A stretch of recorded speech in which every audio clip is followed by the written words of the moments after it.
Malcolm Rifkind and former asset fund manager Bill Browder, who calls himself Putin's #1 enemy as he tried to expose Putin's corruption. His lawyer, Sergei Magnitsky, was killed in a Russian prison by the Kremlin. Welcome to both of you. Before I come to you, Bill, Malcolm Rifkind, do you think the response so far from the British government has been correct in terms of its tone and approach? Yes, because you can't reach conclusions until the basic investigation has been completed, till we are certain what was the nerve agent and whether it can be traced to a Russian origin. But that hasn't stopped politicians on both sides saying that the government's response in general in its dealings with Russia has been weak in the past, particularly post the Litvinenko assassination.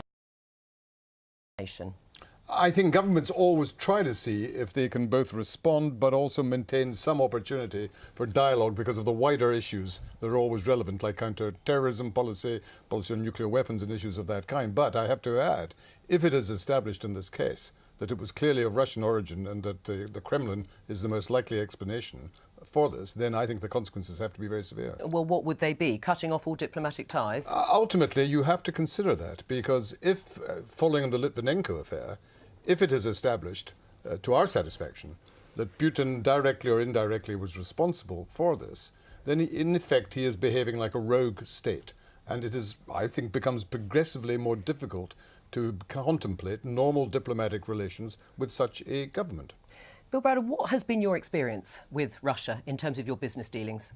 Well, what I've learned about Putin, what I've learned about Russia is that it is a criminal enterprise. It's a criminal state. It's not a country as we know it.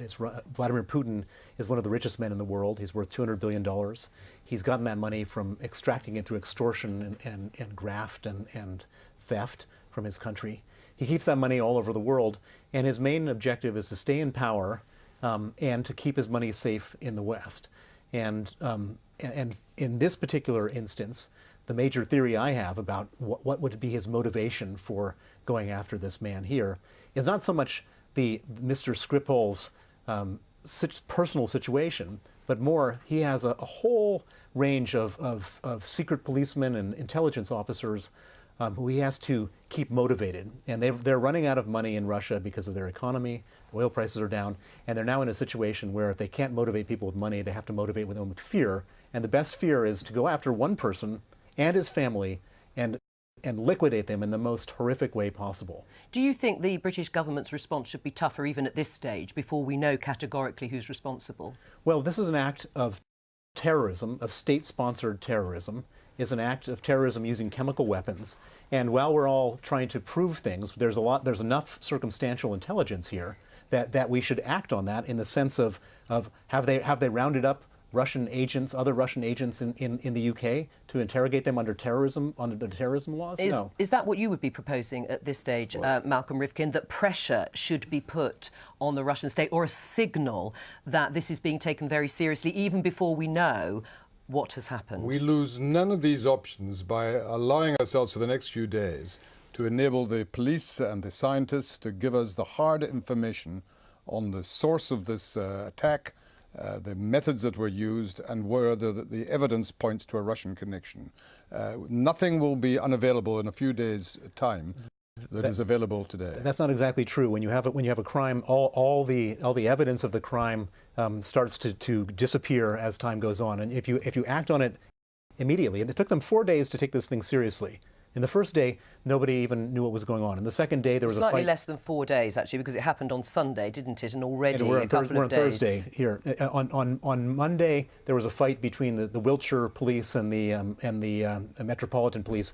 It was only until last night that this whole thing got serious. May I say, I stand to no one in my respect and support for what Bill Browder has done in relation to Russia. He's a fantastic guy, but I have to differ from him on this particular matter. In any criminal investigation, however serious, from 9/11 onwards, I mean, the Americans didn't, within 24 hours, start taking action against the Taliban and invading Afghanistan. They waited till a few days became abundantly clear the responsibility, and there is no evidence being lost simply because we do not punish Russia today on the basis of what we suspect. But at this stage, we have not got as much hard proof as we're likely to have. Do you think the evidence? Next few days. Do you think the evidence is pointing that way, though? That the finger of suspicion is pointing at Russia and the Russian state? I mean, Edward Lee, the Tory MP, has said it's a brazen act of war, and peace through strength is the only way we can deal with Russia. These are fine words, but they don't add up. You say what seems the most likely explanation. Here is a former Russian intelligence officer who spied for the United Kingdom. He's living in Britain. He's now likely or may lose his life as a result of this attack. Where else is the responsibility to lie? Now, it could be Putin. It, in theory, could be rogue elements in the Russian intelligence services operating with the Russian criminal elements in London. Putin himself might be behind that. We just do not know. Hopefully, we will know a lot more as this investigation proceeds. Right, but will we know a lot more? I mean, it will be very difficult, won't it, to trace exactly whether or not Putin was behind it. You don't need 100% evidence. What you do need is, with the phrase we would normally use in our own courts, beyond reasonable doubt. And if we are satisfied beyond reasonable doubt that Putin either directly or indirectly is responsible, that is when the United Kingdom has to contemplate as much punishment as it can impose.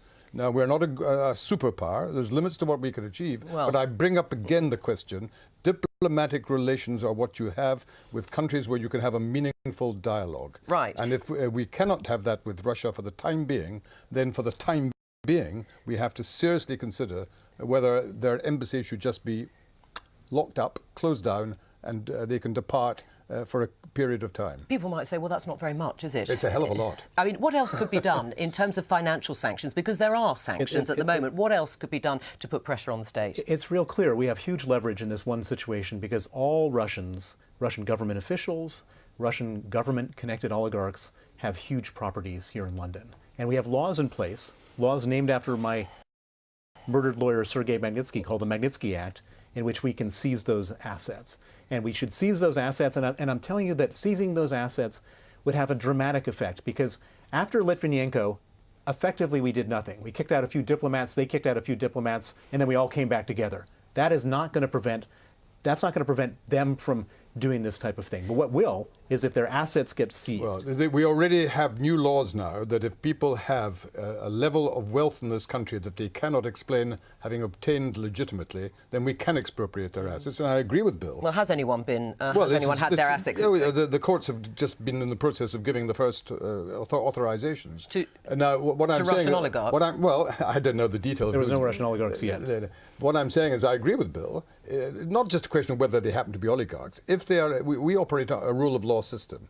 And if there is evidence to justify individuals, whether they're Russian oligarchs or from Ukraine or from other countries who are acting illegally or supporting illegal action, yes, what Bill says should happen. But have we made it too comfortable? Have we made it too easy for people like that to come to London? And they obviously feel this is a great place to come to educate their children, and there has been no real pressure. You raise a very, very important point, because this isn't just about Russians or Ukrainians. I remember even when I was Foreign Secretary in the 1990s, many countries said, you have got some of our dissidents living in London, why do you allow this? And the reality is we've always had a tolerant system that if people obey the law in this country, we don't hold against them their political background. That may be becoming more difficult to sustain. Right. What does it say? If it is shown that Vladimir Putin, the Russian state, had some involvement in this and is prepared to do what has happened to Sergei Skripal and his daughter, does that show that he is becoming, Vladimir Putin, even bolder, even more brazen than in the past? He has been completely brazen. Let's just look at some of the things that have happened. They shot down MH17, 298 innocent people died. They cheated in the Olympics. They tried to cheat the U.S. elections. They killed Litvinenko with nuclear poison in this country. Putin has been way over the line for a long time. We just continue in the most subservient way to accept it and not do anything about it. And we have leverage to do something, which is they do their crimes in Russia and they keep their property in the West. And they care about that property in the West. Do you think it was a weak response following Litvinenko? Well, I think, no, I don't actually. I mean, I think that all the steps that were taken, I know from my own recollection, that it led to a very, very deep rupture with Russia. Now, I hear what Bill says, and I wish I could believe that simply confiscating a few buildings and a few assets in London will change Russian foreign policy. Bill seems to think it will do. He may be right. I can't say he's wrong. Certainly he's wrong, but I just doubt it, frankly. It doesn't sound that Putin will be quaking in the Kremlin because a few buildings in London are expropriated. That doesn't mean they shouldn't be, but let's not assume that somehow that is the magic elixir. It won't necessarily change anything. Well, we know that he cares about money more than he cares about human life. And we also know, in the case of these asset sanctions, these asset freezing sanctions, he cares about it very profoundly because the law that I was responsible for getting passed in America, the Magnitsky Act, he sent his own emissary to Trump Tower to try to get the Magnitsky Act repealed as his one ask of Donald Trump before Donald Trump was elected. Right. And so I wouldn't underestimate the power of going after his property. And certainly all these diplomatic tools, these tools of cutting off relations, they don't work. The kicking out ambassadors or whatever, that doesn't work. What does work, though, is going after their personal financial interests. How scared are you? Well, I live in a state where they've been after me. They've threatened me with death, with kidnapping, with arrest, with extradition. I'm probably their #1 target among foreigners. Right. So not in a very good position, personally. I mean, Malcolm Rifkind, when you say we could lock the door, close the embassies, beyond that, what would the robust response look like? It could be a combination of what Bill is saying, plus the diplomatic action, plus other remedies that are available. But let's not kid ourselves. A country the size of Russia and as powerful as Russia, there is no either single act or combination of acts that can quite literally force them to change their policy. That's not the real world any more than you could do that with the United States or with China or other countries of that size and of that power. So what we have to do is to be rational. We have to use such levers as we have, including the ones that Bill mentions. But at the end of the day, if Putin judges that his own priorities still make sense to behave in such a disgraceful way, well, it's bad news for the world as a whole. Right. But Britain by itself cannot make a fundamental change in Russia. It would require a concerted international response, including the United States, including many other countries, all being prepared to act jointly. Right, but in the meantime, you're in fear for your life, are you? I don't live in fear, but they're after me for sure. OK, what would you suggest, looking at this from the outside, that is really going to do anything to exert pressure on the Russian state? Well, I think we've got to establish the facts first, and then if there is a link, the question is what you do. I think the room for manoeuvre is actually quite limited for the UK government acting unilaterally. I think there is something about property, because actually Russian money coming into our property market has been massively distorting. So it not only will benefit us in terms of foreign policy, but I think actually will benefit the property market domestically. But I think the big thing is, will it have any impact? And I fear it won't, because in the end, only multilateral action across the EU, ironically, would put us in a position where we could actually bite, and so the Russian government might change its behaviour. But I worry that Britain just acting on its own, even if it is a combination and package of things, in the end, won't fundamentally change the behaviour of the Russian state. Thank you both very much. I have to finish it there. Now,